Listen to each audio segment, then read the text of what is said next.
স্বামীজি, স্বামী বিবেকানন্দ শ্রীমায়ের পদতলে পরিপূর্ণরূপে আত্মনিবেদন করেছিলেন। শিশু যেমন তার মায়ের কাছে করে, বিচার, বিতর্ক, যুক্তি, প্রশ্নের প্রসঙ্গ সেখানে ছিল অবান্তর।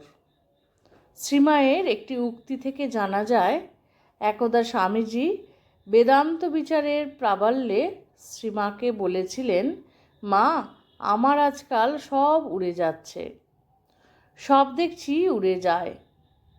সে কথা শুনে শ্রীমা সহাস্যে বলেছিলেন, দেখো দেখো, আমাকে কিন্তু উড়িয়ে দিও না। স্বামীজি উত্তর দিয়েছিলেন, মা, তোমাকে উড়িয়ে দিলে থাকি কোথায়? যে জ্ঞানে গুরুপাদপদ্ম উড়িয়ে দেয় সে তো অজ্ঞান। গুরুপাদপদ্ম উড়িয়ে দিলে জ্ঞান দাঁড়ায় কোথায়? সাধারণ রীতি অনুসারে গুরুপত্নীকে গুরুরূপে গণ্য করা হয়। স্বামীজি কি সেই প্রচলিত রীতি অনুসারে শ্রীমাকে গুরু বলেছিলেন? না, তা নয়। স্বামীজির দৃষ্টিতে শ্রীরামকৃষ্ণ ও শ্রীমা ছিলেন এক ও অভিন্ন। আর নিবেদিতার ভাষায় এ এক দর্শনীয় অপরূপ সম্পর্ক।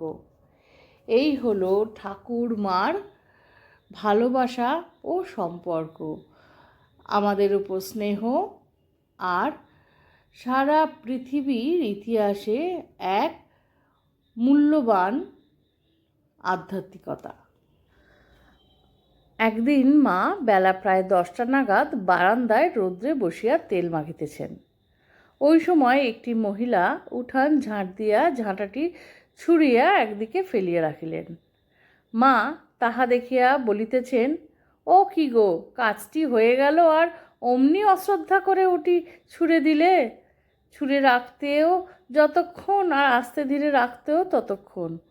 ছোট জিনিস বলে কি তুচ্ছ বোধ করতে আছে? যাকে রাখো সেই রাখে।